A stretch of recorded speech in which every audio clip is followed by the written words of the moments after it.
Bonjour, bonsoir tout le monde et bienvenue à un autre épisode de Sortons de la matrice. Vous l'aurez compris, aujourd'hui, on aborde un sujet qui concerne tout le monde, qui est vraiment d'actualité. On parle aujourd'hui des dangers de l'identité numérique. Donc, nous sommes le 15 octobre 2025. En cette date, je pense qu'on peut tous se dire que l'identité numérique, ce n'est plus une théorie du complot. C'est vraiment en train de faire sa place en Amérique du Nord, principalement en ce moment en Europe. On va regarder ça aujourd'hui. Donc, imaginez un peu un monde où votre identité ne serait plus simplement une carte physique, une carte d'identité physique, mais un fichier numérique que vous portez partout avec vous sur votre téléphone et qui vous suit au moindre mouvement. Est-ce que vous considérez ça comme étant pratique ou terrifiant? Alors, pour ceux et celles qui viennent d'arriver ici sur cette chaîne, mon nom est Patty de Gypsy. J'anime le podcast Sortons de la matrice à tous les mercredis 19h en direct. Donc, vous avez accès au chat. Je suis également avec vous dans le chat. Donc, si vous voulez participer, si vous avez des commentaires, si vous avez des questions, n'hésitez pas. Le chat est là pour qu'on puisse discuter ensemble, OK? Alors, aujourd'hui, je vais vous expliquer c'est quoi l'identité numérique, qu'est-ce que ça implique pour nous dans le quotidien. Qu'est-ce qui se passe concrètement dans les pays également comme le Royaume-Uni, le Vietnam, et on va faire des liens, on va terminer avec des liens avec le Crédit social chinois. Donc, aujourd'hui, pas de blabla théorique, hein? On va parler de faits, on va donner des exemples concrets, puis je vais également vous suggérer des vidéos. Je vais vous présenter, comme à l'habitude, des vidéos pour supporter un peu qu'est-ce que je vous amène, pour vous faire comprendre également d'une autre façon. Parce que l'information, moi, je vous la donne de manière un peu plus théorique, hein? J'ai ici bien à l'habitude mon texte pour pouvoir ne rien oublier, puis pouvoir vous donner l'information juste. Et je vous donne également quelques vidéos qui peuvent vous faire un complément de l'information. OK? Alors, pourquoi ce sujet-là? Parce que, premièrement, la vie privée, hein, la liberté, c'est d'abord la vie privée. Ça, c'est très important. Puis si on laisse filer ça, on perd littéralement tout. Donc, on va regarder d'abord, c'est quoi l'identité numérique?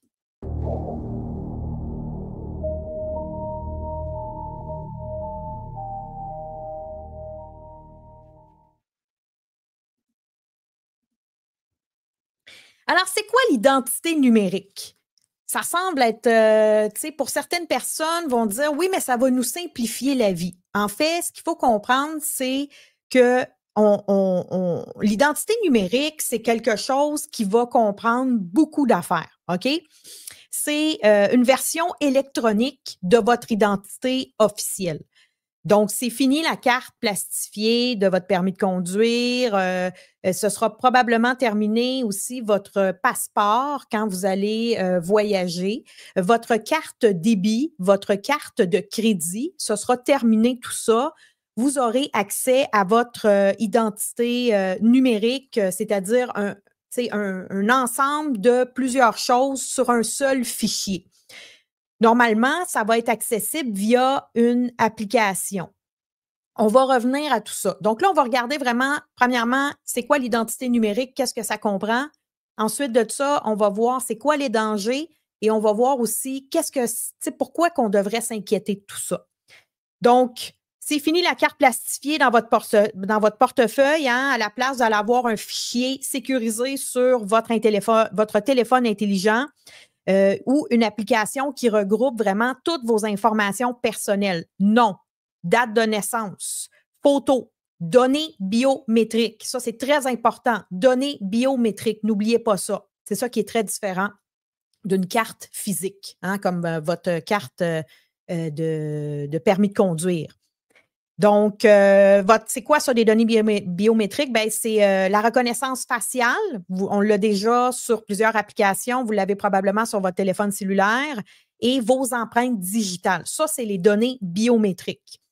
Puis là, vous allez avoir aussi d'autres documents comme votre permis de conduire, votre passeport, peut-être vos assurances, etc., peut-être même votre carte d'assurance maladie. On ne le sait pas.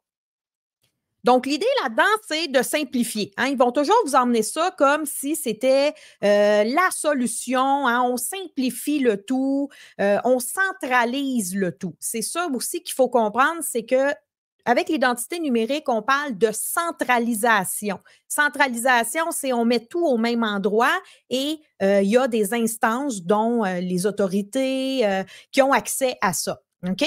Donc, ils veulent simplifier ça, ouvrir un compte bancaire, voter en ligne, réserver un train, réserver un billet d'avion, un scan de code QR, une connexion sans fil, puis voilà, c'est réglé. OK? Donc, en surface, ça semble quelque chose qui est pratique pour les services publics et privés, mais on va creuser un petit peu plus loin parce qu'au-delà du côté pratico-pratique, il y a vraiment des énormes dangers. Donc, derrière cette technologie-là, il y a une infrastructure massive, des bases de données centralisées, souvent générées par des gouvernements ou des géants comme Google, Apple. Et là, c'est à partir de ce moment-là que les problèmes commencent. Donc, qu'est-ce qui se passe au niveau des problématiques? Je vais vous en nommer quelques-unes. La première étant la surveillance. Chaque fois que vous utilisez votre identité numérique, que ce soit pour aller acheter un café, entrer dans un bâtiment ou naviguer sur un site Internet, ça va laisser ou ça pourrait laisser une trace. Contrairement à une carte physique, hein, quand l'échange, quand vous utilisez votre carte physique, par exemple, vous allez à quelque part, vous utilisez votre carte débit ou vous utilisez votre carte d'identité pour vous présenter, comme dans un bar, par exemple, où il faut avoir 18 ans et plus. Bien, l'échange reste ponctuel et sans suivi. L'identité numérique peut transmettre, elle, automatiquement des données à un serveur central. Le serveur central, on va en parler un petit peu. En anglais, on appelle ça le phone home, OK? Donc, c'est une expression tirée du film E.T., que, vous savez, là, le film E.T. où l'extraterrestre veut contacter sa planète. Donc, en français, on pourrait appeler ça de transmission automatique de données.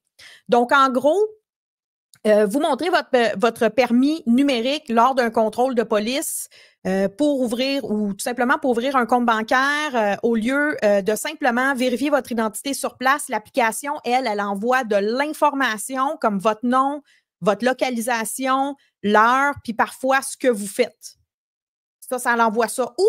À une base de données centrale qui est gérée par l'État ou une entreprise. Donc là, vous vous dites peut-être, ouais, mais c'est déjà, ça se fait déjà avec la carte de débit. Oui et non. OK? Vous avez la possibilité avec la carte débit, effectivement, quand vous payez, la banque sait que vous avez dépensé de l'argent, puis éventuellement le gouvernement aussi. Mais quand vous payez comptant, ce n'est pas le cas. OK? Là, dans le fond, tout ça, l'identité numérique, ça menace énormément notre capacité à pouvoir payer comptant. À partir du moment où il y a une identité numérique qui regroupe tout et qui fait une surveillance de vos déplacements, de vos achats, de vos transactions, etc., tout ça, ça risque énormément, on parle d'une surveillance de masse. OK? N'oublions pas que l'identité numérique comprend également vos données biométriques. Votre carte débit ne comprend pas vos données biométriques. Quand vous ouvrez un compte bancaire, vous n'avez pas besoin normalement de donner vos données biométriques, à part si vous utilisez peut-être l'application sur Internet, sur votre téléphone de votre banque. Donc, pourquoi tout ça, en fait, c'est un problème? Bien, d'abord parce que ça permet une surveillance en temps réel. Chaque scan de votre identité peut créer un historique traçable de vos actions. Par exemple, utiliser votre identité numérique pour rentrer dans un bâtiment, acheter un billet ou commenter en ligne peut être enregistré et analysé. Ça aussi, c'est une autre problématique, commenter en ligne. Ça, là, ça va devenir quelque chose de vraiment problématique parce qu'on a parlé la semaine dernière des projets de loi C2, C8 et C9 qui sont des projets de loi que le gouvernement canadien veut mettre en place et qui vont assurément affecter notre liberté d'expression. Et là, si on rajoute à ça l'identité numérique, on se retrouve aux prises avec quelque chose qui est très, très problématique parce que le gouvernement, avec le projet, rappelons-nous, le projet C8, il peut couper Internet. Il peut vous couper le téléphone s'il juge que vous êtes problématique. Donc, là, imaginez si le gouvernement a accès à toutes vos données ainsi que vos comptes bancaires, bien, le gouvernement pourrait tout simplement mettre des quotas. Hein, aussi pour la taxe carbone, pensons-y, là, la taxe carbone, bien là, si vous utilisez, par exemple, trop votre voiture, votre véhicule, et vous mettez trop de gaz à l'intérieur, vous payez comme vous faites le plein de gaz 2 fois au lieu d'1 fois par semaine, bien, le gouvernement pourrait dire, bien, là, on a vu que vous avez consommé 2 fois du gaz cette semaine, alors on va vous taxer de manière supplémentaire parce que vous ne faites pas attention à l'environnement. Ou le gouvernement pourrait vous interdire de voyager en disant, ben là, vous avez déjà fait 2 voyages par avion cette année, vous n'avez pas de conditions particulières, vous n'êtes pas un homme d'affaires, vous n'êtes pas un politicien, donc malheureusement, vous ne pourrez pas voyager une 3e fois. Donc, on est dans ça, là. On est réellement dans ça. Donc là, avec l'identité numérique, le gouvernement peut suivre votre trace, en temps réel. OK? Donc, je vais vous présenter juste une petite chose ici. Carte refusée. Veuillez supprimer les tweets contraires à la politique de votre banque pour pouvoir continuer à effectuer des achats. On va voir tout à l'heure, lorsque je vais parler de qu'est-ce qui se passe dans le monde, que c'est actuellement pratiquement le cas en Angleterre. OK? En Angleterre, là, sont présentement ils vont arrêter des gens à leur domicile pour des tweets, pour des statuts Facebook, etc. Donc, c'est assez intense. Imaginez avec l'imposition d'une identité numérique, à quel point le pouvoir de ce gouvernement-là devient totalitaire. Et c'est la raison principale pourquoi nous devons tous nous opposer fermement à tout ça. Pourquoi? Parce qu'on pourrait se retrouver dans un monde dystopique, hein, orwellien, où est-ce que le gouvernement nous suit vraiment partout. Donc, on va le voir à la fin avec le crédit social chinois, à quel point c'est complètement fou. Donc, c'est une menace également. Donc, on le dit, il y a de la surveillance en temps réel. C'est une menace pour notre vie privée. Donc, une carte physique comme un passeport montré à l'aéroport, ça ne laisse pas de traces numériques après coup. Hein? Comme même si vous allez dans un bar, vous montrez votre carte d'identité, la personne regarde, probablement que dans 5 minutes, elle ne se souviendra même pas de votre nom ni de votre date de naissance. OK? C'est juste pour voir si vous avez le droit ou non d'entrer dans le bar. Donc, avec la transmission automatique, tout ça, là, ça devient traçable là, et à votre insu. Hein? Vous ne savez pas combien de temps que ça reste, mais en fait, ça va probablement rester de manière permanente, étant donné que toutes les transactions, tous les déplacements, les utilisations de votre identité numérique, que ce soit passeport, que ce soit permis de conduire, que ce soit votre compte bancaire, tout ça va être utilisé et tracé. Donc, toutes les informations vont être envoyées dans une centrale d'information qui sera gérée par le gouvernement ou une compagnie privée comme Google ou Apple. Là, il y a un risque d'abus avec tout ça. Hein, les données peuvent être utilisées pour du profilage, on l'a déjà vu, hein, ça se voit déjà, il y a déjà du profilage qui se fait. Donc, c'est quoi du profilage? Bien, c'est de connaître vos habitudes, vos opinions politiques. Même le gouvernement pourrait vous sanctionner ou une entreprise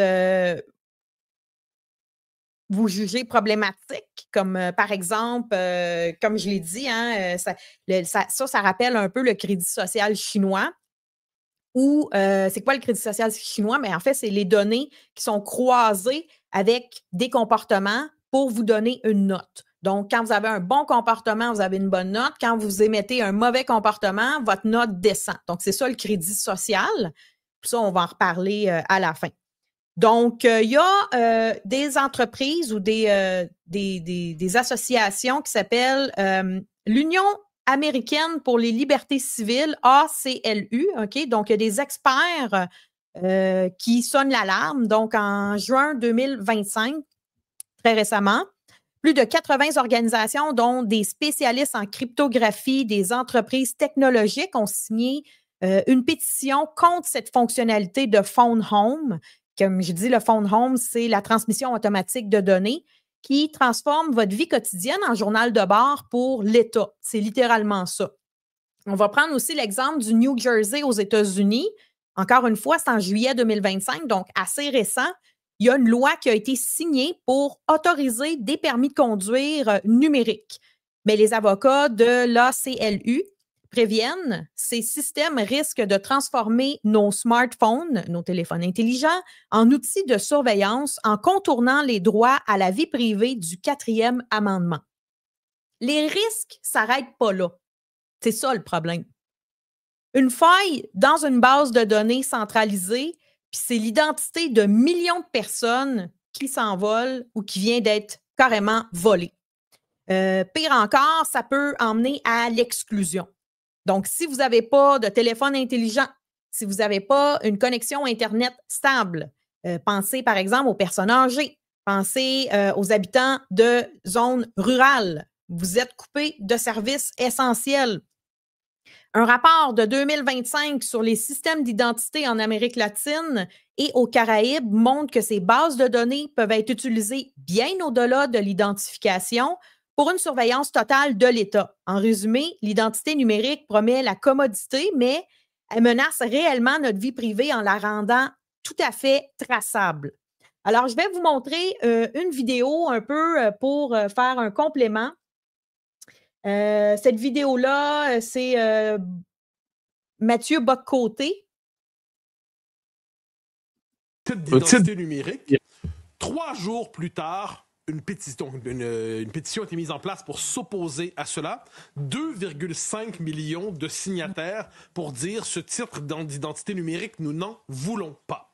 Alors, comment Keir Starmer, comment le pouvoir, donc c'est massif, là, il faut comprendre, comment Starmer justifie-t-il ce titre d'identité numérique officiellement pour lutter contre le travail illégal et contre et l'immigration illégale? Ça, c'est l'argument utilisé.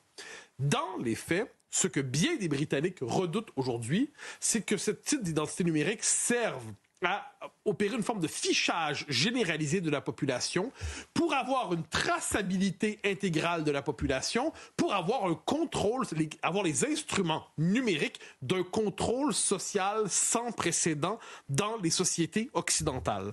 Dans quel contexte cette inquiétude s'exprime-t-elle? Dans le fait que le Royaume-Uni est aujourd'hui, probablement de tous les pays d'Europe occidentale, avec la Belgique peut-être, mais je pense que c'est encore pire chez les Anglais, le régime le plus répressif et liberticide en matière de liberté d'expression. Pour un tweet, pour un post Facebook, vous pouvez vous retrouver avec la police qui descend chez vous. Donc, au nom de la lutte contre le discours haineux, mais les Britanniques sont particuliers. Alors, au nom de la lutte contre le discours haineux, eh bien, on assiste à une régression en temps réel des libertés au nom d'un multiculturalisme qui devient oppressif. Donc, prenez ça, conjuguer ça avec cette idée d'une traçabilité nécessaire de la population, le gouvernement sous le signe du panoptique, l'œil de Sauron qui veut tout savoir sur tout, eh bien, le commun des mortels s'en inquiète et garde à l'esprit l'étape COVID. L'étape COVID, c'était cette idée qu'il fallait une forme de passeport intérieur pour circuler en société. Eh bien, on se dit finalement la COVID annonçait peut-être autre chose. Et vous le disiez à l'époque. Vous le disiez, c'est pour lutter contre le travail illégal que ce titre sera mis en place. Est-ce que c'est pas une noble cause finalement? Non, mais les nobles causes, il n'y a que ça dans la vie. Hein. C'est normalement au service des nobles causes qu'on restreint les libertés. Je donne quelques exemples. C'est au nom de la lutte contre la pédocriminalité, une noble cause s'il en est une, qu'on veut établir un permis numérique sur Internet et sur les réseaux sociaux. C'est au nom de la lutte contre le trafic de drogue qu'on veut établir l'euro numérique ou abolir l'argent liquide.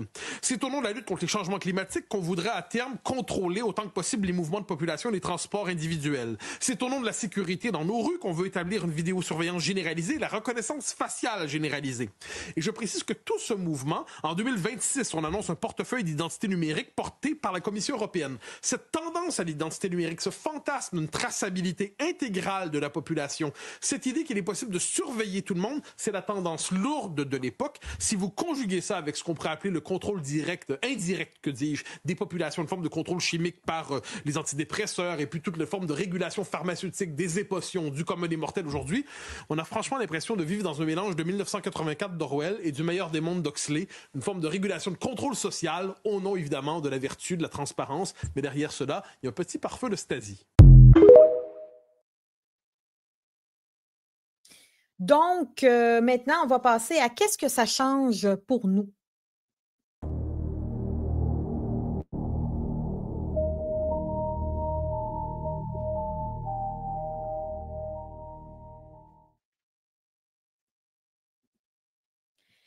Qu'est-ce que ça veut dire pour nous, tout ça, l'identité numérique? Hein? Qu'est-ce que ça...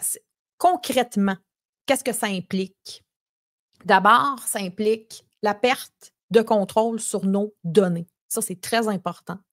Puis là, il y a des gens là-dedans qui disent « Ouais, mais moi, j'ai rien à cacher. » Peut-être que vous n'avez rien à cacher. C'est pas ça le problème. La problématique, c'est pas d'avoir quelque chose à cacher ou de se dire « Hey, moi, je fais des choses à l'endos du gouvernement ou contre le gouvernement. » C'est le fait que dès que vous perdez le contrôle sur vos données, vous n'avez pas de possibilité de retourner en arrière. C'est quelqu'un d'autre, c'est une autre instance, c'est le gouvernement, c'est une compagnie privée qui gère vos données. Nous sommes dans une guerre de l'information. Vos données valent de l'or. Il y a plein de compagnies à l'heure actuelle qui se battent pour connaître vos transactions, vos habitudes, puis d'avoir une bonne idée. Pourquoi? Parce qu'ils veulent vous vendre des choses. Là, vous dites, bon, mais ça, c'est pas grave. Oui, c'est peut-être moins grave de ce côté-là, mais on va voir que de perdre le contrôle de ces données, ou du moins que le gouvernement contrôle vos données, ça, c'est problématique. Oui, OK. Donc, comme je l'ai dit tout à l'heure, quand vous montrez votre carte d'identité à un barman, il n'y a pas de trace permanente, hein? Mais encore une fois, avec l'identité numérique, ça va laisser une trace qui va être logée, puis ça va donner de l'information qui, quand et où au gouvernement. Ça ouvre la porte à un profilage massif. Donc, les gouvernements, les entreprises pourraient analyser vos habitudes, vos achats, voyages, opinions politiques pour vous catégoriser, vous discriminer au pire, vous censurer. Hein, il y a juste ça. Donc, quand on dit, oui, ça peut inviter certaines compagnies privées à connaître davantage vos habitudes pour vous offrir des produits, vous vendre des choses, mais ça peut également vous catégoriser, ça peut vous discriminer et ça peut également vous censurer. Donc, pensez aux algorithmes de l'intelligence artificielle qui décident déjà de vos prêts bancaires ou de vos assurances. Puis là, vous ajoutez à ça l'identité numérique, ça devient vraiment une toile d'araignée. Donc, il y a un article de Tech Policy Press en juin 2025 qui met en garde en Inde. Il y a Aadhaar, A-A-D-H-A-A-R, excusez-moi. Ça, c'est leur système biométrique. Ça l'a permis à plus d'1 milliard de transactions faciales en 2025, mais au prix d'une exclusion massive des pauvres et d'un abus de données personnelles. En Europe, le RGPD, Règlement général sur la protection des données, protège un peu, mais une fois que l'identité numérique va être centralisée, là, adieu l'anonymat, là, ça n'existera plus. Donc, pour nous, ça veut dire une société où la vie privée devient un luxe. Des libertés civiles menacées. Des groupes comme Liberty au UK, en Angleterre, avertissent que les avancées tech rendent les identifiants, l'identité numérique encore plus risquée pour la vie privée qu'en 2000. Donc, la cybersécurité, un hack, par exemple, il y en a eu là, des brèches, des hacks là, qui se sont passés. Donc, imaginez que, comme le hack de Equifax en 2017, là, mais amplifié, parce que là, c'est toute votre identité complète. Tu sais, vous perdez votre passeport, là, ça écoeure, là, ça fait chier, là. C'est grave quand même de perdre son passeport, mais vous pouvez le refaire, vous pouvez le déclarer perdu, vous pouvez le déclarer volé. Là, il y a un hacker là, qui rentre dans votre, tu sais, qui réussit à voler ces informations-là. C'est toute votre identité complète qu'il vole. Il peut voler votre argent. C'est grave, là. Au-delà, si par exemple, vous dites, moi, là, la liberté, ça ne m'intéresse pas dans la vie. Je m'en fous que le gouvernement me surveille. J'aime ça, moi, Orwell. Moi, j'adore vivre dans une dystopie. Peut-être que vous êtes comme ça, hein? Mais pensez au fait qu'au-delà de ça, il y a un risque énorme pour le vol de votre identité. Puis là, c'est pas juste un petit vol, là, c'est un vol complet. OK? Donc, il y en a des fraudes actuellement un peu partout, là, mais là, c'est parce que il va pouvoir, cette personne-là, ce hacker-là, va pouvoir voler votre identité, va pouvoir s'ouvrir des cartes de crédit. Ça va être l'enfer. Ça va être l'enfer. Puis si vous pensez, oh non, les gouvernements vont penser à tout ça, il y a déjà eu dans le passé de multiples fraudes ou vols de cette façon-là. Pensons à ce qui s'est passé avec Desjardins, où est-ce qu'il y a des milliers et des milliers de personnes qui ont eu des informations dérobées à leur insu. Également, là, il y a eu, comme je dis, le hack de Equifax en 2017. Ça va être une cible énorme là, pour les hackers. Donc, oui, hein, ça va donner des services qui vont être plus rapides, mais le coût en liberté est vraiment trop élevé. Donc, on passe d'une identité personnelle à une identité gérée par l'État ou des corps privés. Puis si demain, pour critiquer le gouvernement en ligne, votre score baisse, parce que vous allez avoir un score, ça c'est sûr et certain. Absolument.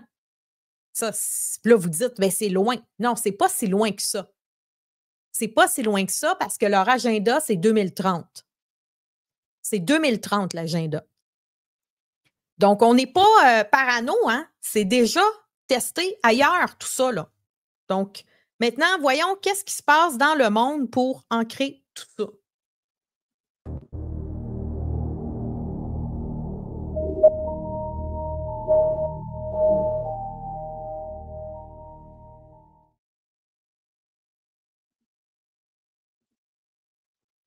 On va ouvrir la carte du monde.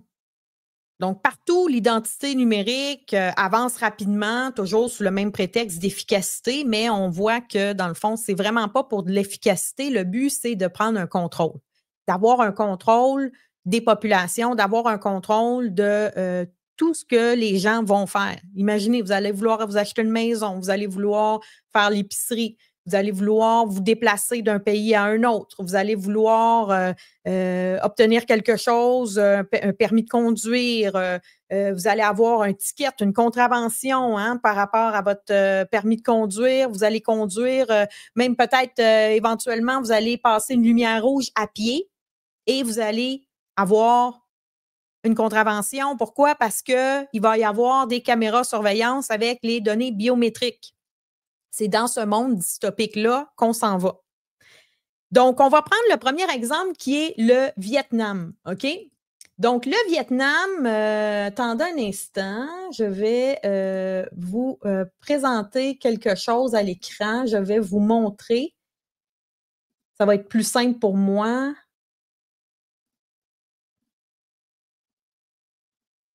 OK. Alors, ici, on a le site Internet madamerawlers.com. Donc, ici, l'identité numérique, reconnaissance faciale obligatoire pour accéder au compte bancaire. L'identité numérique au Vietnam, quand accéder à son propre argent devient un privilège. Et c'est vraiment ça. Donc, en 2025, c'est tout récent, là. Je pense que ça fait 1 mois de ça. Il y a eu une application, eux autres, les Vietnamiens, ils ont créé l'application VNEID. Puis il y a eu plus de 62 millions de citoyens ont une identité numérique avec biométrie obligatoire pour les comptes bancaires depuis janvier. La Banque d'État a désactivé, ça c'est ça là, qui est grave, là.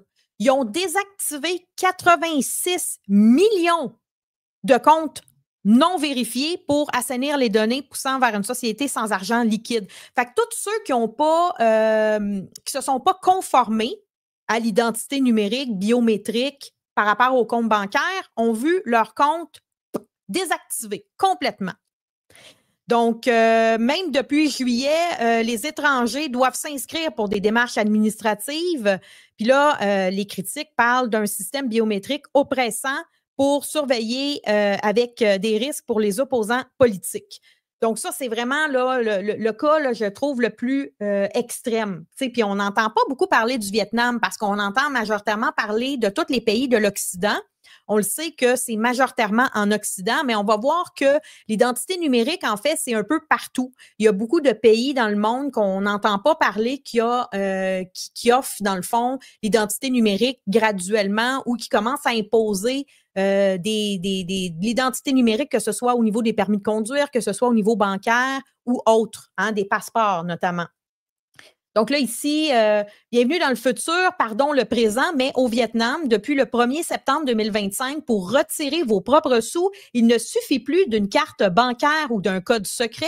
Il faut désormais présenter votre visage en offrande au grand hôtel biométrique, une grimace ratée, une lumière trop forte, un selfie flou et hop, vos fonds deviennent aussi inaccessibles qu'un ticket de métro parisien gratuit. Donc, la recette de l'enfer numérique made in Vietnam, 86 millions de comptes bloqués, faute d'identification numérique. Donc, c'est 86 millions, c'est presque l'équivalent de la population entière du pays, là. Selfie obligatoire pour virer plus de 390 $, donc 10 millions de dong en vietnamien, dans la devise vietnamienne. Reconnaissance faciale renouvelée pour toute opération jugée sensible. Deadline fin septembre, sinon votre argent reste coincé dans la banque comme dans un coffre sans clé. Avez-vous pensé à tout ça? Imaginez que ça se produit ici. Imaginez que, tu sais, du jour au lendemain, là, ils commencent, puis là, ils vous disent, ouais, on va installer ça, puis là, pour vous faire réagir, là, ils bloquent. Tu sais, ils désactivent je ne sais pas combien de millions de comptes bancaires, puis là, vous ne pouvez plus avoir accès à votre argent. On va parler de solutions plus tard. Puis les solutions, ça va être de toujours avoir de l'argent comptant. Il ne faut plus faire confiance à toutes ces institutions financières-là qui, de toute manière, veulent, bien entendu, aller vers l'identité numérique. Ça, c'est sûr et certain. Donc, dans l'Europe, rassurez-vous, ce scénario dystopique ne s'arrête pas aux frontières du Vietnam. L'Union européenne rêve déjà de son identité numérique européenne. Aujourd'hui, on vous vend comme un confort, un seul mot de passe pour tout, de vos impôts à vos ordonnances. Demain, reconnaissance faciale pour acheter une baguette ou retirer 20 € à un distributeur. On rigole, mais avouez que les guichets de la Poste avec scan biométrique et QR code obligatoire, ça sent déjà le croissant rassis. Bon, là, il y a plusieurs autres choses, tu sais, c'est sûr, on parle de Bitcoin, etc., là, donc, tu sais, on est là-dedans, Donc, puis je vais vous montrer une autre chose aussi, un autre site Internet pour la France. Vous pourrez voir de votre côté qu'est-ce qu'il y en est. Donc, gardez la maîtrise de vos données d'identité. Alors là, il vous montre ça comme ça. La France Identité permet de fournir un justificatif d'identité à usage unique, accéder à plus de 1400 services en ligne, prouver votre identité ou de certains attributs ou encore de votre droit à conduire.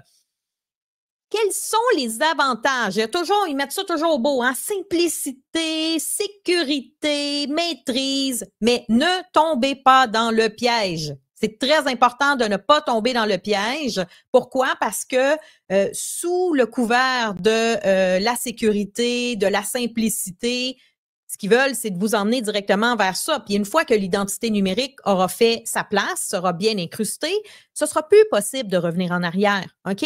Ce sera plus possible, malheureusement, de revenir à l'argent comptant. Donc, on va voir maintenant le Royaume-Uni, l'Angleterre. Ça, c'est vraiment, là, eux autres, là, c'est quasiment aussi pire que le Vietnam, OK? Donc, en septembre 2025, le premier ministre Keir Starmer annonce la BritCard, une identité numérique gratuite. C'est sûr que c'est gratuit, là. Il n'y a pas personne qui va payer pour ça. Hein?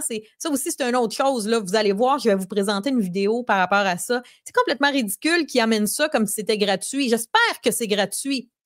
Même si ça leur coûte des millions ou des milliards implanter l'identité numérique, j'espère que c'est gratuit. C'est pas à nous à payer pour ça. Hein? En plus de ça, il faut qu'on paye pour notre propre prison. Ça fonctionne pas. Donc, une identité numérique gratuite obligatoire pour vérifier le droit de travailler d'ici 2029. Rappelez-vous que l'agenda, c'est 2030. Donc, officiellement, c'est pour lutter contre l'immigration illégale, mais les experts crient au scandale. Liberty parle de système de surveillance cauchemardesque. Le portefeuille numérique GovUK Wallet, lancé cet été, propose des permis numériques, mais un sondage révèle que 63% des Britanniques n'ont pas confiance dans la protection de leurs données par le gouvernement. Avec raison. Personne ne devrait avoir confiance en ça, là. On le sait que ça existe, des fraudes. On le sait que des vols d'identité existent. Imaginez là, ça va être le bordel, là. Une pétition contre ce système a récolté 900 000 signatures en une semaine. Donc, je vais vous présenter une vidéo par rapport à ça. Vous allez voir, la première, ça va être le gouvernement britannique qui va justement dire comme quoi que ça va être obligatoire, etc. Puis ensuite de ça, vous allez voir l'autre partie de la vidéo qui est une manifestation. Donc, il y a beaucoup de protestations qui se passent en Angleterre en ce moment pour multiples raisons, notamment, oui, l'immigration de masse que le gouvernement laisse faire. Donc là, ils disent que le portefeuille numérique, c'est pour lutter contre l'immigration illégale. Immigration illégale que le gouvernement a laissé faire. Hein, c'est la faute du gouvernement. Donc, voyez comment ils sont, les gouvernements. Ils vous mettent un problème, puis après ça, ils vous offrent la solution au problème. Toujours comme ça. And that is why today I am announcing this government will make a new free of charge digital ID mandatory for the right to work by the end of this Parliament. Let me spell that out. You will not be able to work in the United Kingdom if you do not have digital ID. It's as simple as that. Because decent, pragmatic, fair-minded people, they want us to tackle the issues that they see around them. And of course, the truth is, we won't solve our problems if we don't also take on the root causes, looking upstream to tackle poverty, conflict. We say no to digital ID! We say no to digital ID! We say no to digital ID! We say no to digital ID! We say no! Yes, Summers of America! Yes, Summers of America! Yes, Summers of America! This is people power! The system's helpless when we stand together! Yes, Summers of America! Yes, Summers of America! This is the revolution. Come join the right side of history. Guys, what do you think of digital ID? Bullshit, they're all about control, physical enslavement, man. Guys, what do you think of digital ID? I think it's bad. It's all about control, right? Exactly, yeah. How do we stop it? Revolution. This is the revolution. Welcome to the revolution. What do you think of digital ID? It's bullshit, it's all about control. What do you think of digital ID, guys? Exactly what everyone else thinks. You agree with us, yeah? Yeah, of course, mate. All about control, right? Of course, mate, of course. How do we fight back? You say no, mate. You say no. That's it, simple as. Digital ID. No, You don't like it. Why? I just don't want it. Brother, what do you think of the digital ID system? We don't want that. None of that. None of that, bro. Why? Cancel it. Bro, they're gonna take your rights, mate.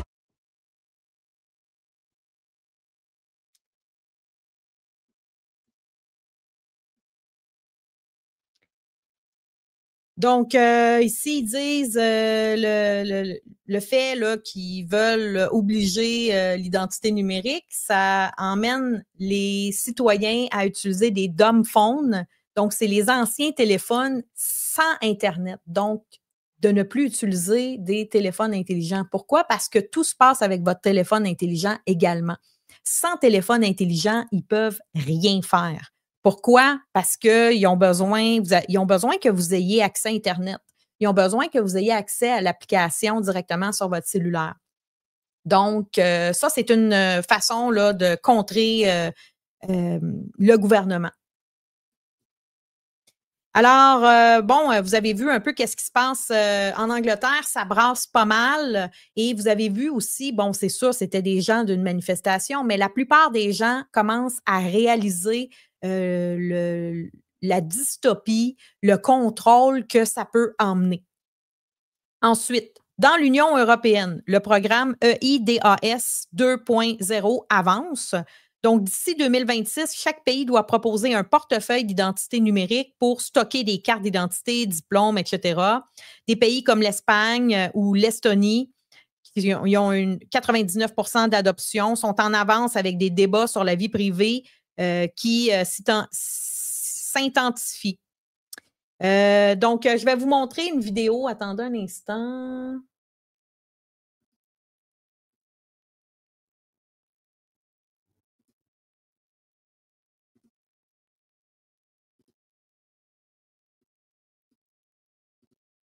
Frontières, fini le simple passeport pour les citoyens non européens. Tout sera désormais numérique et enregistré. Les États membres ont 6 mois pour mettre en place ce nouveau système qui vise à renforcer la sécurité. Les détails avec Benoît Dutot et Xavier Préat.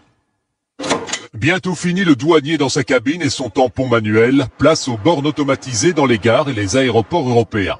On appelle cela l'ESS pour Entry Exit System, en français le système d'entrée et de sortie, qui concerne les voyageurs non européens entrant dans la zone Schengen pour un séjour de 90 jours maximum. Les bornes seront donc installées dans tous les pays européens, à l'exception de Chypre et de l'Irlande, qui ne sont pas dans l'espace Schengen, mais en ajoutant l'Islande, le Liechtenstein, la Norvège et la Suisse, qui ne sont pas européens mais sont dans l'espace Schengen.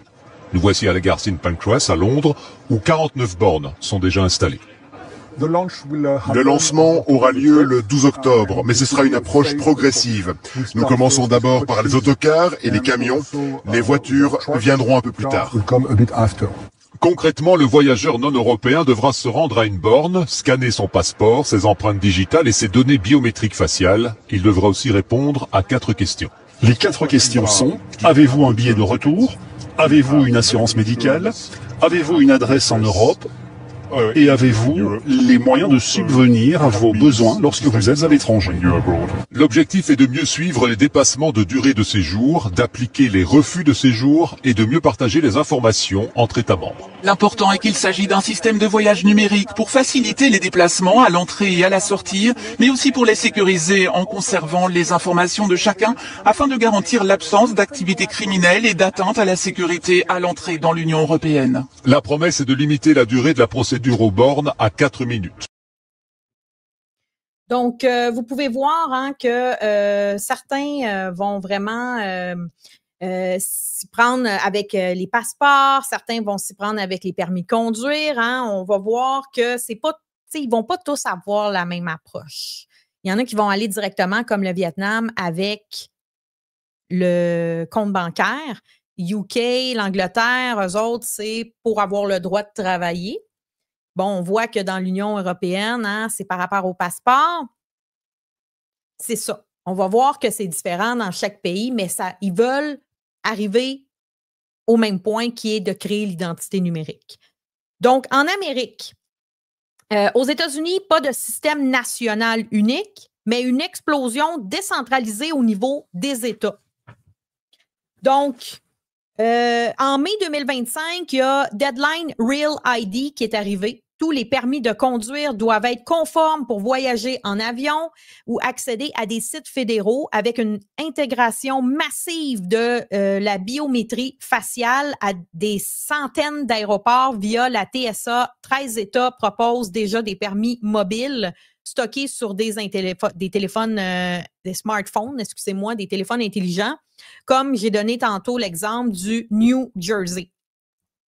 Donc, plus de commodité avec les applications comme login.gov qui intègrent des identités numériques, les services fédéraux d'ici 2026. Mais les dangers, une surveillance accrue, la reconnaissance faciale à l'aéroport crée un home phone, donc Dans le fond, c'est que l'information est encore envoyée à une base de données. Puis ça fait ça de manière constante. Hein? Puis là, les experts de l'ACLU, ils alertent sur les risques de profilage racial ou d'exclusion des non-connectés. Au Canada, en août 2025, le pays adopte un standard national pour l'identité numérique via le Pan-Canadien Trust Framework, PCTF, avec un code de pratique pour les services publics et privés. Le gouvernement pousse un portefeuille numérique pour plus de 270 services en ligne via des applications comme GC, Issue, N-Verify, qui stockent permis de travail ou licences de bateau. Air Canada, hein, quand on vous dit de bien choisir quand vous consommez, ben peut-être de ne pas voyager avec Air Canada. Je vous dis ça comme ça. Donc, Air Canada déploie déjà une identité biométrique faciale pour l'embarquement sans billet physique. Officiellement volontaire, mais là, en pratique, c'est essentiel pour les taxes ou aides sociales. Les critiques comme commissaire de la protection à la vie privée pointent les risques de traçage des mouvements et d'exclusion des aînés ou ruraux. Donc, il y a une pétition en mars 2025 qui demande plus de transparence sur les données partagées. On va voir également au Québec. Là, j'ai d'autres textes là parce que c'est vraiment, là, il y en a beaucoup. Là, OK? Les initiatives dans ce domaine-là pullulent partout. Là. Il y en a, là, comme, tu sais, ça serait difficile pour moi de toutes les énumérer parce que, franchement, il y en a trop. Au Québec, on parle du SQIN. Je vais vous montrer tout de suite. Partager l'écran.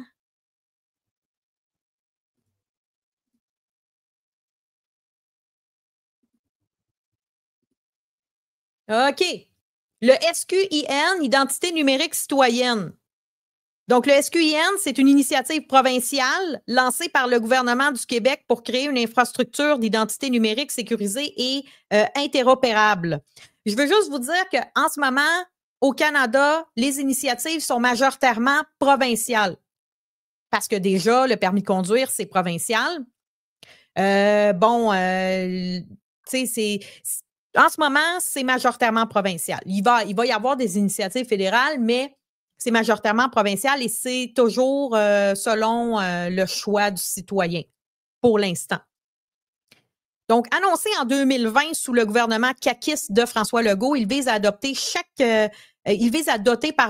Québécois d'une clé numérique unique pour accéder aux services gouvernementaux et à terme privés. C'est considéré comme l'un des plus grands chantiers informatiques de l'histoire du Québec avec un budget estimé en milliards de dollars. Bon, je veux juste faire une aparté avant de continuer avec le SQIN. Si on voit le nombre d'argent qui a été dépensé, volé pour SACLIC, puis on voit aussi excusez pas le mot, là, mais le fait que c'est le site Internet SACLIC est non fonctionnel, qui n'est pas vraiment fonctionnel, ça ne marche pas, c'est vraiment inopérable. Donc, on peut s'attendre à ce que ça, ce soit un flop. OK, je suis désolée, là, mais moi, faites-vous confiance au gouvernement québécois pour gérer vos données. Moi, personnellement, pas du tout. OK? Jamais dans 100 ans. Jamais.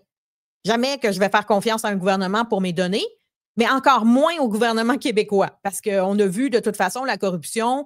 Je me souviens pas, j'ai pas souvenir, c'est ça. Hein, ils diront ça quand vos données seront volées et transmises à des fraudeurs, puis que là, on aura un problème d'identité volée pour tous les Québécois ou pour plusieurs Québécois ou des millions de Québécois. C'est ça. Alors, les objectifs, je vais y aller rapidement, là. Les objectifs, hein, c'est accès simplifié, portefeuille numérique. Donc, à partir de 2025, prévu initialement, les citoyens pourraient afficher un permis de conduire ou une carte d'assurance maladie directement sur leur téléphone, tout en conservant l'option de version physique. Ça inclut une gestion décentralisée des données pour que les utilisateurs contrôlent ce qu'ils partagent. Yeah, right. Interopérabilité, donc intégration avec des services fédéraux bancaires, exemple Desjardins, et privés pour éviter les multiples mots de passe.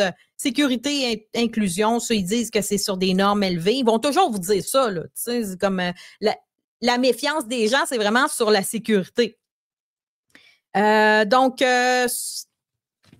Excusez-moi, c'est ça. Là, dans le fond, là, ça a été suspendu. Comme vous pouvez voir à l'écran, là, ça a été suspendu. Date de fin autorisée, date de fin estimée. Puis, pourquoi ça a été suspendu?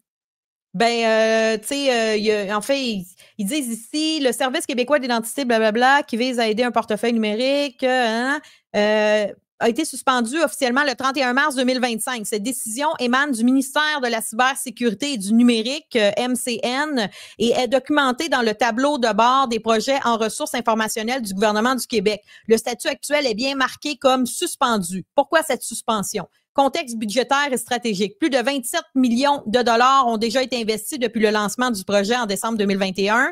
Décret 1561-2021. Cependant, face à des compressions budgétaires et des retards accumulés comme le report de l'application Carrefour, le gouvernement a choisi de replanifier pour intégrer des consultations futures. Tu sais, dans le fond, là, je réalise que, le budget initial pour la phase d'exclusion était de 32,2 millions de dollars avec une fin prévue en mars 2025. Tu sais, le gouvernement, là, il s'en met tellement dans ses poches, il est tellement corrompu. Hein, on l'a vu avec sa clique, que finalement, c'est peut-être à notre avantage tout ça, parce qu'il n'arrive pas à faire qu'est-ce qu'il est supposé de faire. Hein, sa clique, c'est pas un site Internet qui devait être compliqué à faire, là. Hein, on s'entend, là, c'est un site Internet, là. C'est vous embauchez des gens spécialisés, des professionnels, et ça ne devrait pas coûter plusieurs milliards de dollars. On le sait qu'il y a eu des détournements de fonds. Mais là, même affaire. C'est compresse budgétaire, blablabla, on n'a pas d'argent, puis on n'est pas capable. Ben, c'est parce que c'est des incompétents. Mais finalement, l'incompétence de ce gouvernement nous sert parce qu'ils sont pas capables de faire ce site Internet-là ou cette application-là qui est le SQIN, qui sera, dans le fond, l'identité numérique québécoise. Donc, ils disent pas d'annulation définitive. Il s'agit d'une pause pour une mise à jour de la stratégie afin de créer un outil plus utile, interopérable. Le projet pourrait reprendre, mais rien n'est confirmé pour l'instant. Des articles comme celui de Mon Carnet, avril 2025, soulignent les engagements répétés d'Éric Kerr, ex-ministre, et les incertitudes actuelles. Donc, c'est ça. C'est en stand-by, hein, puis parce que le gouvernement, il est vraiment juste... est-ce que c'est une stratégie? Est-ce qu'ils vont avoir l'argent? Ben ça, c'est sûr, hein.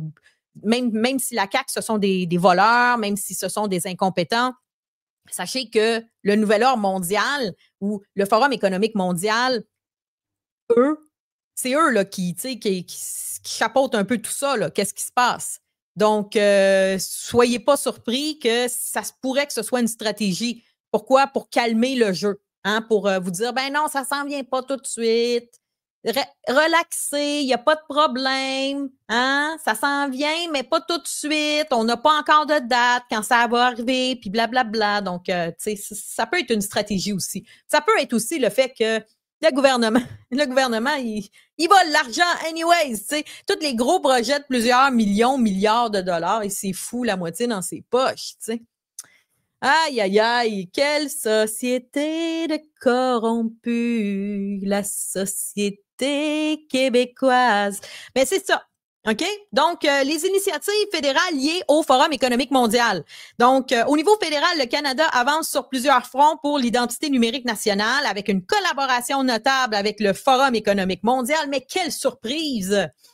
Ces initiatives s'inscrivent dans la stratégie Digital Ambition du gouvernement Trudeau qui vise à moderniser les services publics via un government as a platform, OK?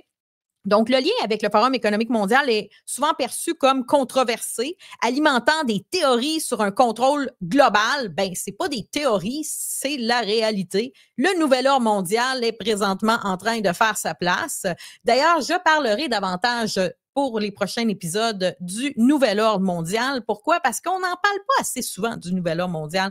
Le Nouvel Ordre mondial, en fait, c'est ça, là. La pandémie, tous les projets de loi C2, C8, C9, également l'identité numérique fait partie du Nouvel Ordre mondial. Donc, eux, ce qu'ils veulent, c'est de créer un seul gouvernement et de vous soumettre. Donc, on saura, ils veulent arriver vers un totalitarisme. C'est ça qui va se passer. Donc, comme je dis, c'est souvent perçu comme un contrôle global, mais il s'agit principalement d'un partenariat technique pour des standards internationaux. Ça, c'est toujours qu'est-ce qu'ils vont vous dire. Okay? Ils vont pas vous dire que ce sont les méchants dans l'histoire qui veulent vous contrôler. Ils vont jamais vous dire ça. C'est tout simple. T'sais. Les objectifs fonctionnalités clés. Programme fédéral d'identité numérique lancé dans le cadre de la priorité 2.2 et de la Digital Ambition 2022-2025 développe un document numérique prouvant l'identité, équivalent électronique d'un passeport ou d'un permis de conduire, utilisable pour les services gouvernementaux, les aéroports, les frontières et les interactions privées. Contrôle utilisateur. Les données sont gérées par le voyageur ou l'utilisateur, mais avec un accent sur la confidentialité, inspiré des modèles décentralisés. Je ne vais pas tout vous lire ça parce que c'est très, c'est beaucoup là, de blabla là, et de techniques, là, OK? Faites un peu vos recherches, OK? Regardez un peu qu'est-ce qui se passe. Puis maintenant, je vais juste vous dire au niveau des organisations, OK? Il y en a-tu des organisations qui, en ce moment, s'occupent de tout ça? De nos droits qui nous défendent. Quand je demandais de l'information, on me donnait tout le temps, on me donnait un paquet d'affaires, dont des partis politiques, comme le Parti conservateur du Canada ou le Parti populaire du Canada. Moi, je ne fais confiance à aucun politicien pour nous défendre parce qu'ils peuvent dire qu'ils sont contre, mais à l'endos, ils peuvent très bien travailler dans l'objectif d'avoir une identité numérique.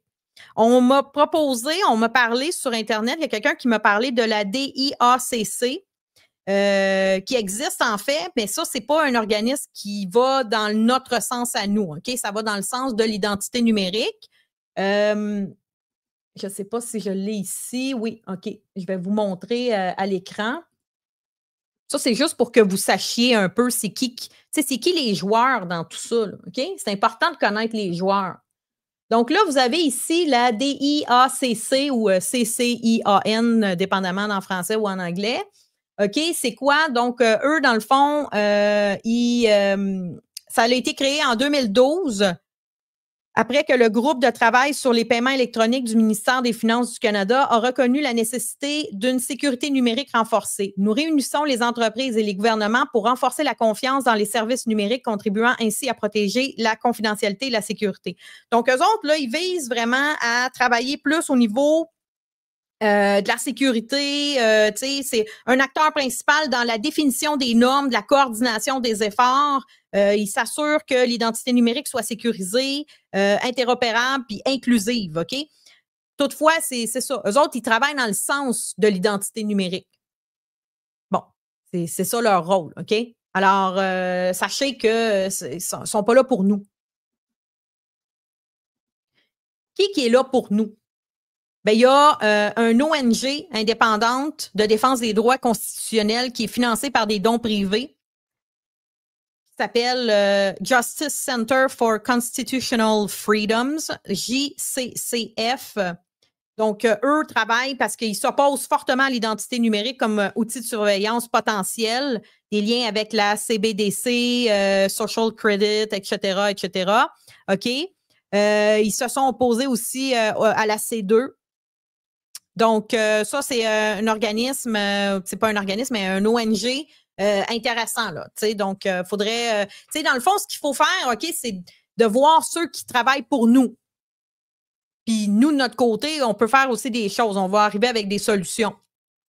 Il y a la Ligue des droits et libertés, la LDL, qui est basée au Québec, indépendante et non partisane. Il y a la Commission à la protection de la vie privée du Canada, la OPC, plus commissionnaires provinciaux, organisme fédéral indépendant, non partisan également.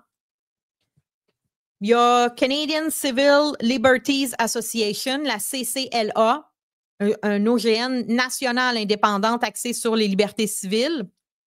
Il y a Electronic Frontier Foundation, EFF, qui est une branche canadienne de l'OGN internationale indépendante non partisane. Donc, dans le fond, tout ce que je viens de vous nommer ce sont des ONG ou peu importe, des organisations qui viennent en aide, ou qui s'opposent à l'identité numérique. Donc, tout ça, hein, comme je dis, il faut vraiment, de notre côté, aller vers ces organismes-là ou ces institutions-là pour faire un front commun. Donc, on va voir éventuellement c'est quoi les solutions que moi j'ai à vous proposer. Mais bien entendu, je suis une individu parmi tant d'autres, OK? Je n'ai pas la solution à tout. Par contre, si vous avez de votre côté d'autres solutions ou vous avez peut-être d'autres idées, ben, écrivez-les dans les commentaires, OK? Pourquoi? Parce qu'on est dans une période critique. C'est très important qu'on mette tous nos cerveaux en commun dans l'objectif d'être très, très, très innovateurs, hein? Parce que on fait face à un totalitarisme. Puis c'est ça la problématique, parce que dès qu'on arrive dans un totalitarisme, ça va malheureusement être la fin pour nous. Donc voilà. Puis là, ben, ils disaient le Mexique, là, mais je pense que je vais passer ce côté-là. Ils disent en 2025, la CURP biométrique est obligatoire pour tous les citoyens avec empreinte, iris et photo intégrés à la plateforme LAVEMX. Donc, rollout progressif jusqu'en février 2026 pour taxes, écoles ou passeports. Donc, on voit même qu'au Mexique, là, ça commence. Là. Il y a vraiment plein de pays. OK, c'est pas compliqué, là. Ils parlent même du Costa Rica, ils parlent de plein de pays qui vont commencer des initiatives par-ci puis par-là. C'est pour ça qu'il faut éduquer les gens le plus que possible. Il faut que les gens comprennent que c'est pas juste pour simplifier votre vie, comme le gouvernement le prétend. Hein? C'est vraiment dans un objectif d'instaurer un système numérique totalitaire. Alors, voilà, ils disent ici, en Amérique latine, il y a 181 pays qui ont des identifications, des ID de base, mais en Amérique centrale et du Sud, c'est l'explosion. Le Brésil, avec son gov.br, plus de 150 millions d'utilisateurs. L'Argentine, testant les portefeuilles biométriques. Le Costa Rica, lançant son ID numérique en septembre 2025 pour les banques. Partout, le pattern est le même. Efficacité, des promesses d'efficacité, mais une surveillance accrue, puis une facture numérique pour les 30 % qui sont sans téléphone intelligent. Alors, voilà. Alors, on va voir maintenant, on va voir qu'est-ce qui se passe avec le crédit social chinois.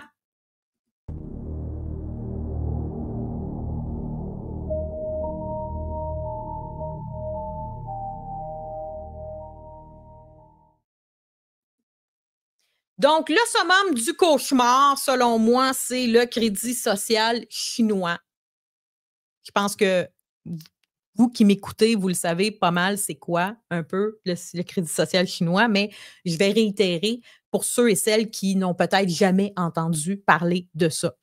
Donc, ça a été lancé en 2020, puis ça a été étendu en 2025.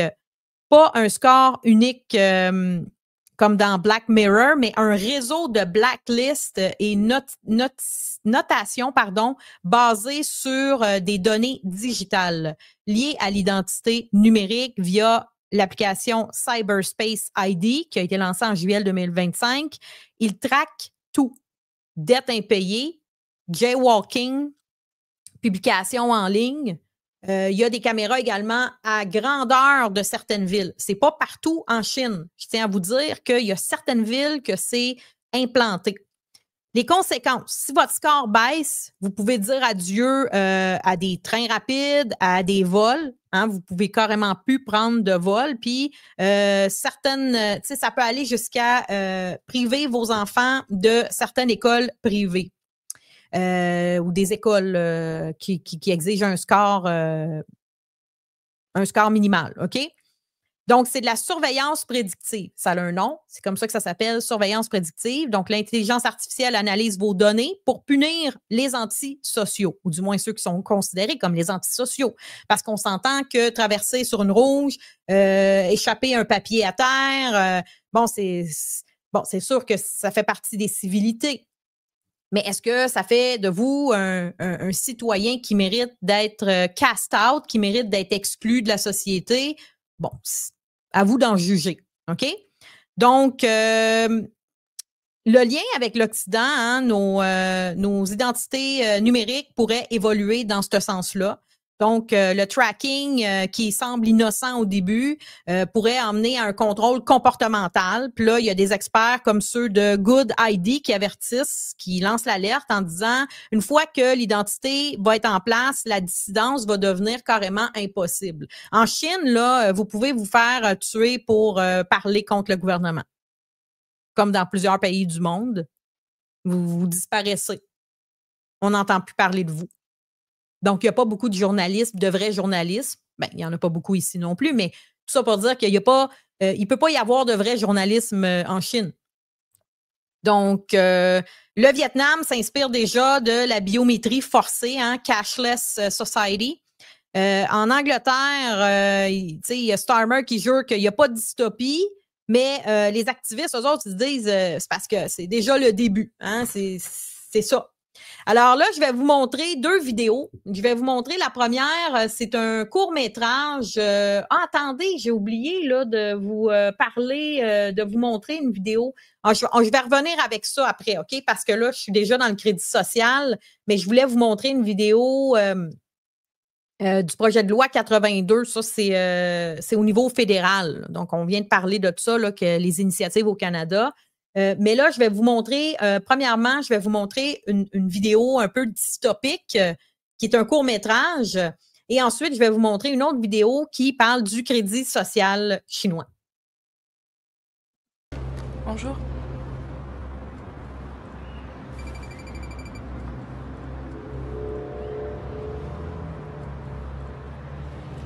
C'est bon, Ryan.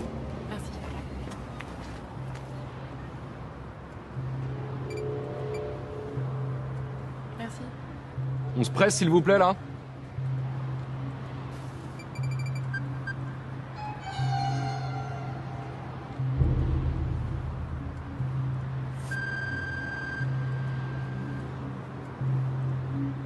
C'est bon, Raphaël. Attendez, il est passé en orange, là, sur la tablette. C'est bon, merci. Non, mais regardez, il a été filmé devant le lycée. Je m'en occupe, ok? T'es juste un peu fatigué, Raphaël. Comme vous voudrez.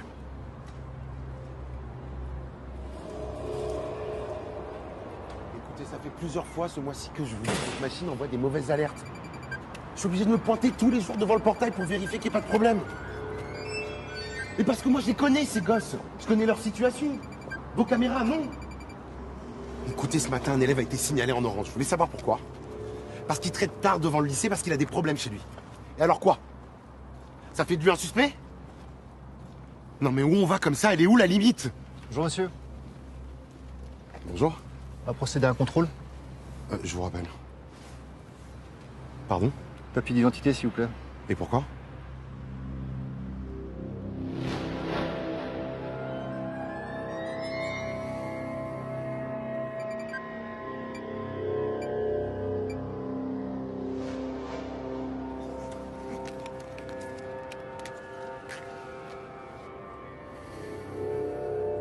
Bon, on a un problème, monsieur Cambrai.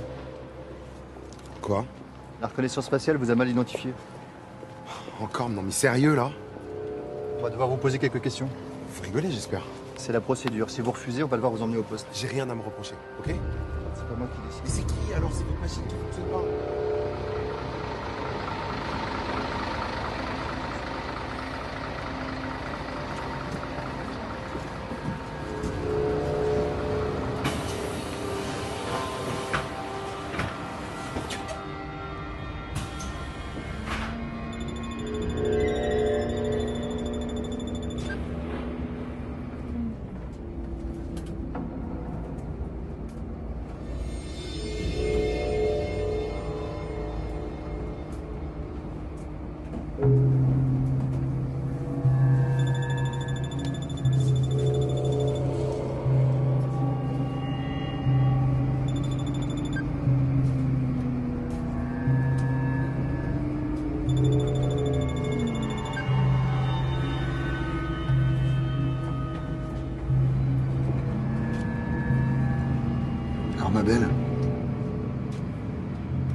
pété la gueule?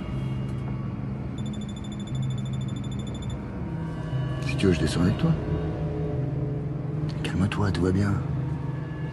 Regarde. Souris, t'es filmé.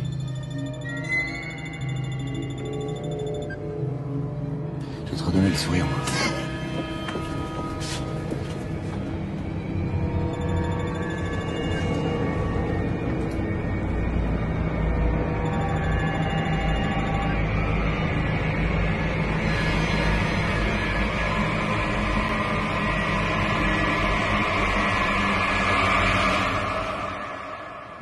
Vous pensez que c'est une fiction?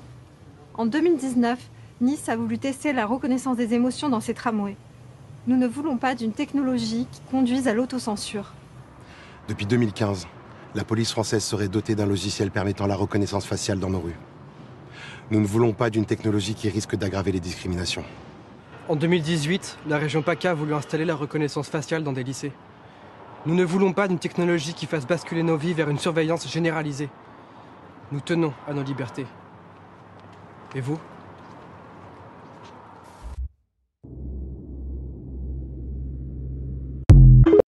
Wang Lu s'est vu attribuer une note, 1000 points, qui évolue en fonction de ses actions.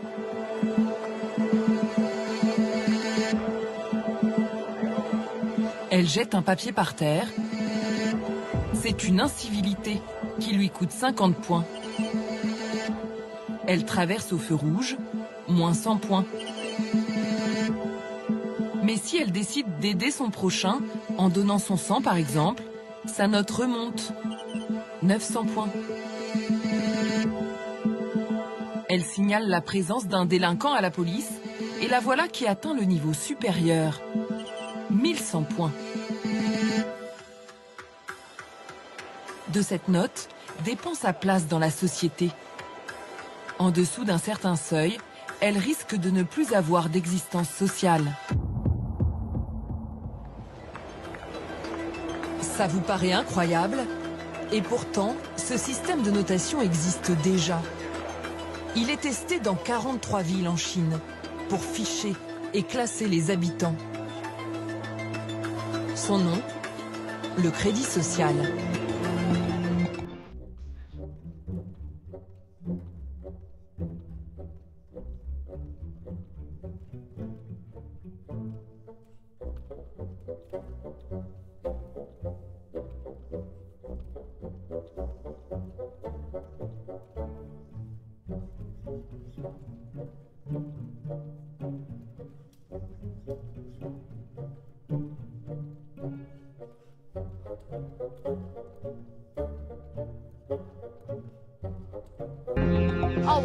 Regardez, je vais essayer d'acheter un billet d'avion Shanghai-Pékin sur Internet. Alors, il y a un message d'avertissement qui dit « Le passager fait partie des personnes soumises aux restrictions de consommation luxueuse suite à une décision de justice. Pour toute information, vous pouvez contacter le tribunal. » Être sur la liste noire me complique la vie dans mes déplacements. Mais c'est aussi injuste pour mes enfants. Je n'ai pas le droit de les mettre dans une école privée. On ne peut pas acheter de voiture ou créer une entreprise. Je n'ai pas le droit de demander une carte de crédit. Et si on a de l'argent sur le compte épargne, il est bloqué aussi.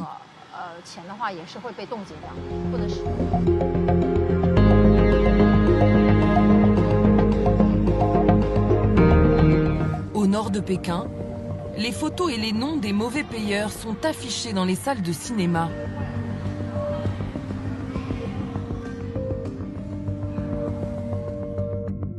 À Guanyun, une sonnerie de téléphone spécial est attribuée aux personnes sur liste noire. Et avant toute communication, ceux qui tentent de les appeler tombent sur ce message.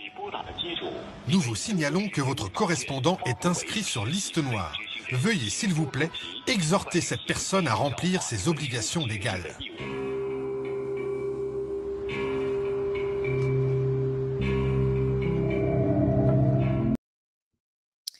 Donc, vous pouvez voir, j'ai d'autres choses aussi à vous montrer.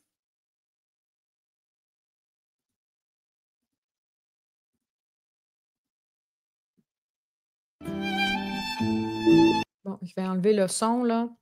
Donc, ça, ce sont des gens qui sont en bas du crédit social, qui sont totalement dans l'exclusion parce que à un certain moment donné, quand votre score devient trop bas, vous n'avez plus la possibilité d'utiliser votre compte bancaire et là, les gens se retrouvent comme vivants à la rue. Donc, c'est un système qui est entièrement déshumanisé et c'est ça le crédit social chinois. Je veux juste vous dire quelque chose parce que, bon, c'est une information que j'ai trouvée en faisant mes recherches pour vous trouver certaines vidéos. Je tiens à vous dire que certains Chinois disent que c'est une propagande et que ce n'est pas vraiment le cas. Bon, qui croire, parce qu'on le sait que de toute façon que le gouvernement chinois ment énormément sur le pays, la Chine en question. Hein? Donc, il essaye un peu de camoufler les problématiques, les abus. On le sait qu'il y a des choses pas roses qui se passent en Chine. Et je le sais également que le crédit social chinois, comme on l'entend parler, ce n'est pas implanté dans toutes les villes. Toutefois, il y a certaines personnes qui disent qu'ils vivent en Chine et ils n'ont jamais entendu parler de ça, que c'est une propagande qui est complètement fausse. Bon, est-ce que vous croyez à ça? Est-ce que vous croyez plutôt à la version du crédit social chinois? Peu importe que ce soit vrai ou pas, ça pourrait devenir une réalité. Pourquoi? Parce que les données biométriques, la reconnaissance faciale, c'est quelque chose qui est déjà utilisé, notamment même sur votre cellulaire. OK? Donc, je vais vous montrer une autre vidéo également qui montre encore une fois hein, une dystopie. Qu'est-ce qui va arriver si on impose l'identité numérique dans quelques années? Can I see your BRIC card, please? I don't have one. I don't have a smartphone. Can I get another pint, please? Sorry, sir. Your BRIC card says you've exceeded your alcohol quota for this week. Sorry, sir. Your BRIC card says you've already flown twice this year. We're having to restrict passengers with higher than average emissions profiles. Sorry, I'm afraid your funds have been temporarily frozen. Your recent social media post did not align with the government's narrative.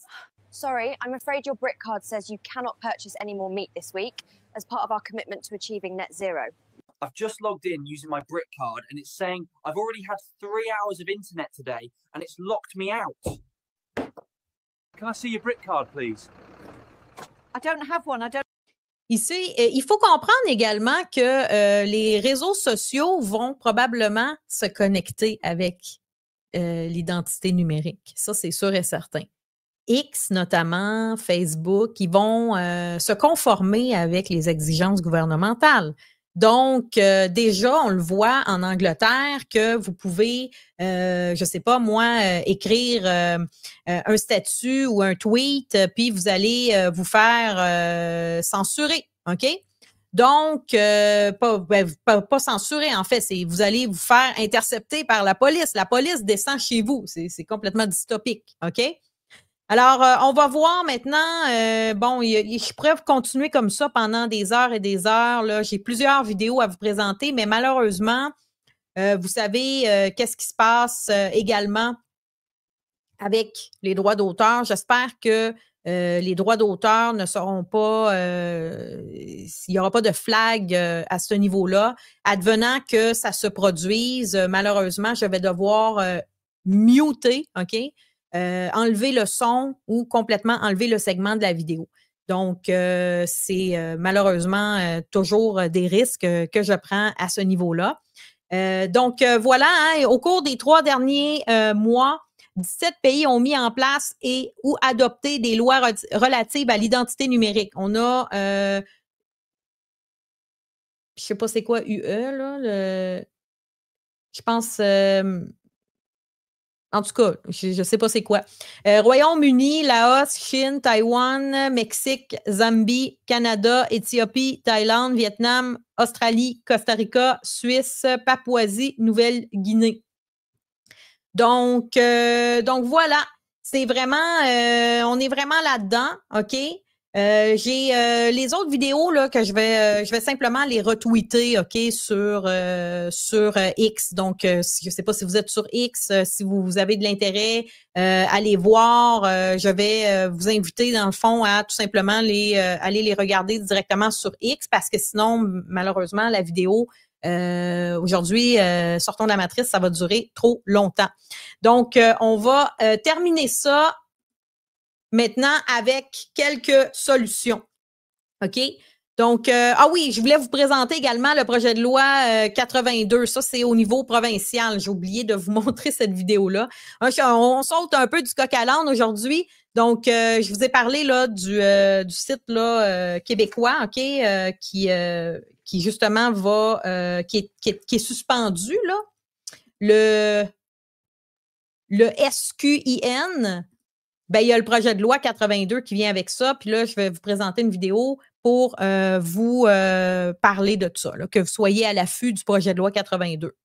Projet de loi 82 sur l'identité numérique nationale qui a été déposé hier à l'Assemblée nationale. Ça lève quelques questions importantes, parlons-en. Commençons avec le projet de loi lui-même. C'est un projet de loi qui fait essentiellement deux choses. La première chose, c'est que ça crée un concept qui s'appelle l'identité numérique nationale. Puis pour ça, je pense que la meilleure chose à faire, c'est de vous lire la définition du projet de loi lui-même. Selon le projet de loi, l'identité numérique nationale représente l'ensemble des moyens dont dispose l'État pour garantir à toute personne un accès sécurisé aux prestations électroniques de services gouvernementaux et lui permettre d'avoir un niveau de confiance élevé lors de ses interactions avec les organismes publics. En d'autres mots, l'identité numérique nationale, c'est pas une chose, c'est tous les différents moyens que le gouvernement a pour nous identifier et nous donner accès à des services de façon électronique. Par exemple, la plupart d'entre nous, on a une carte d'assurance maladie, ce qui veut dire qu'on a un numéro d'assurance maladie. Ce numéro d'assurance maladie-là est souvent utilisé pour nous identifier, pour nous permettre d'avoir accès à certains services en ligne auprès de la RAMQ, par exemple. Ça veut dire que notre numéro d'assurance maladie, ça va faire partie de notre identité numérique nationale.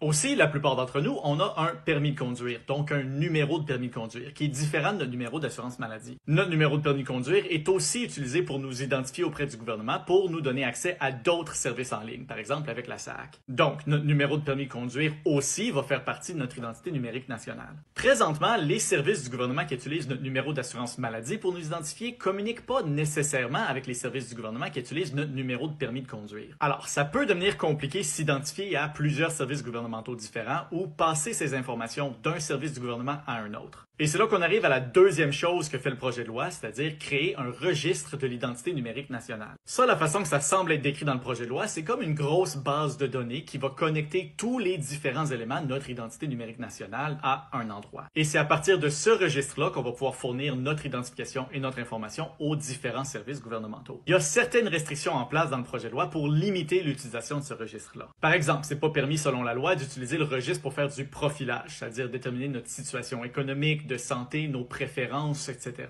Et le projet de loi prévoit que l'utilisation de l'identité numérique nationale va être optionnelle. Personne ne peut être nié un service gouvernemental parce qu'il refuse de l'utiliser. Mais le projet de loi prévoit pas beaucoup de contrôle en place sur comment le gouvernement va pouvoir utiliser l'information collectée. Par exemple, le gouvernement peut partager l'information avec d'autres organismes, même potentiellement des organismes privés, et il n'y a pas de supervision indépendante de l'utilisation du registre. Le projet de loi permet en théorie n'importe quelle utilisation du registre, sauf du profilage, et c'est pas très clair c'est quoi du profilage. Et aussi, peut-être surtout, la définition de c'est quoi l'identité numérique nationale est assez floue. Sous la définition actuelle, presque tous les moyens qu'on a de s'identifier ou même de communiquer avec le gouvernement pourraient faire partie de notre identité numérique nationale. Alors, ça pourrait inclure nos moyens de s'identifier à des compagnies d'État, comme nos numéros de compte avec Hydro-Québec, des choses qui sont pas de la juridiction du gouvernement provincial, comme notre numéro d'assurance sociale, et même nos moyens de communication privés, allant jusqu'à potentiellement nos comptes sur les médias sociaux. Tout ça pourrait rentrer dans le même registre du gouvernement et le gouvernement pourrait l'utiliser d'une façon très large, même potentiellement le partager avec d'autres gouvernements ou des compagnies privées. Le projet de loi est à son tout début du processus législatif, comme je disais, il a juste été déposé hier. Espérons que toutes ces questions-là vont être clarifiées dans le processus de débat à travers l'Assemblée nationale avant que le projet de loi lui-même soit adopté. C'est sûr que je vais garder un œil là-dessus et si vous avez des questions, des commentaires, parlez à votre député, c'est sa responsabilité de savoir ce qui se passe et vous répondre.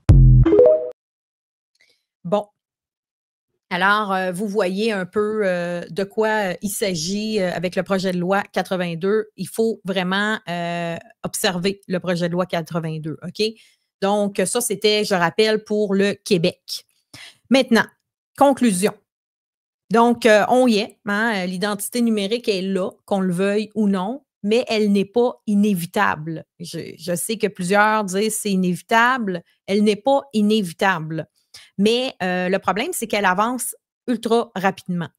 Donc, la définition, c'est un fichier traçable pour notre vie, mais pour nous, ça signifie une surveillance accrue et possiblement des exclusions. Donc, on a vu que dans le monde, il y a eu plusieurs initiatives, notamment en Angleterre, au Vietnam, donc l'Union européenne également en 2026. On a regardé un peu à quoi ressemble le crédit social chinois, qui est, selon moi, l'ultime version dystopique du portefeuille numérique. On peut appeler ça aussi un portefeuille numérique parce que l'identité numérique, c'est un peu ça. C'est un portefeuille. Ça va comprendre littéralement tous vos services bancaires, qu'est-ce que vous mettez dans votre portefeuille, vos pièces d'identité? Bien, c'est ça. C'est un portefeuille numérique. Donc, qu'est-ce qu'on peut faire maintenant au niveau des solutions? OK? Sachez d'abord et avant tout que si l'identité numérique échoue, tout va échouer. C'est aussi simple que ça. Donc, moi, je vous invite tout le monde à ne pas faire comme cette femme, c'est-à-dire de laisser son cerveau à la maison puis de laisser le gouvernement tout gérer. L'identité numérique, c'est pratique. Je peux laisser mes cartes, mon portefeuille puis mon cerveau à la maison. Je trouvais ça drôle parce qu'on fait un petit rappel avec qu'est-ce qui s'est passé durant la pandémie. J'aurais pu faire aussi beaucoup de liens avec qu'est-ce qui s'est passé durant la pandémie parce que la pandémie, dans le fond, on le sait que ça fait partie du projet du Nouvel Ordre mondial et c'était un avant-goût de qu'est-ce qui pourrait se passer avec une identité numérique. Pourquoi? Rappelons-nous du passeport vaccinal. Sans passeport vaccinal, vous ne pouviez pas aller dans certains restaurants, vous ne pouviez pas aller dans certains magasins, vous ne pouviez pas sortir du Canada, voyager, prendre le train, prendre l'avion.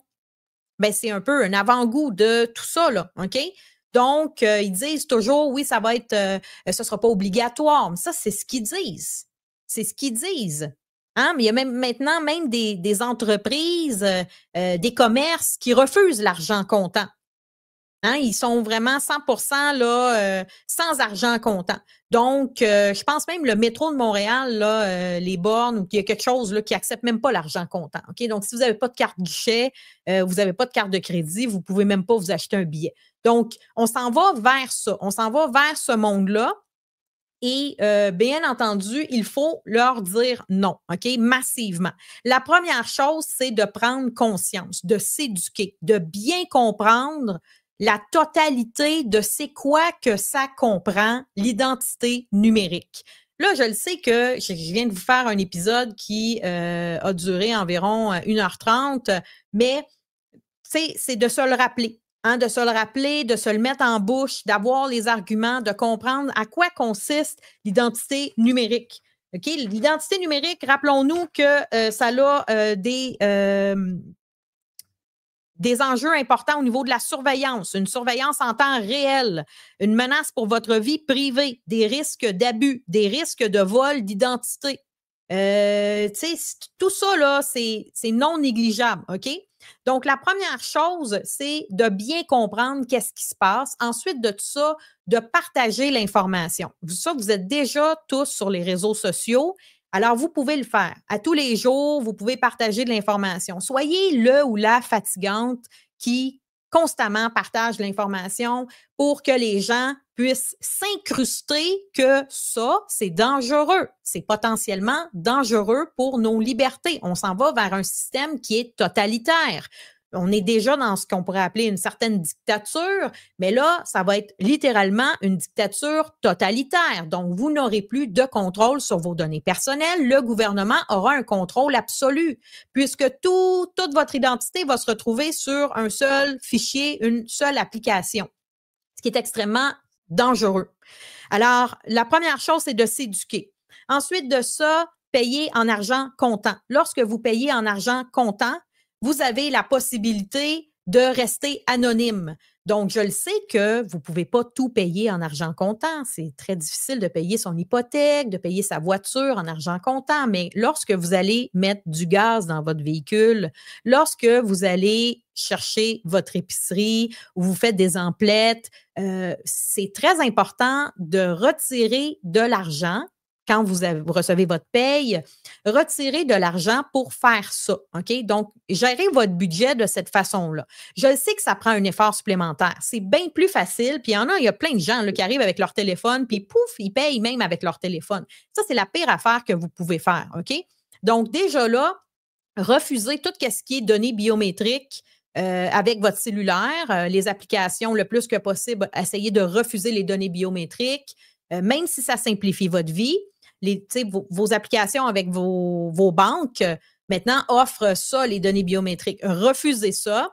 Ensuite de ça, mettez-vous de l'argent pour que vous puissiez payer comptant, cash. Ça, c'est très important. Pourquoi? Parce que plus qu'on va payer cash, moins que les entreprises vont pouvoir reculer et aller dans le sens de l'identité numérique. Plus que vous les aidez dans ce sens-là, plus que vous utilisez leurs outils, davantage qu'ils vont aller dans ce sens-là, puis à un certain moment donné, il n'y aura plus possibilité de payer en argent comptant, comme c'est déjà le cas dans plusieurs commerces. OK? Vous boycottez tous les commerces qui n'offrent que le paiement par carte. Je vous donne un exemple de commerce, David's Tea, de commerce qui vend des thés lousses, également des thés que vous pouvez boire directement.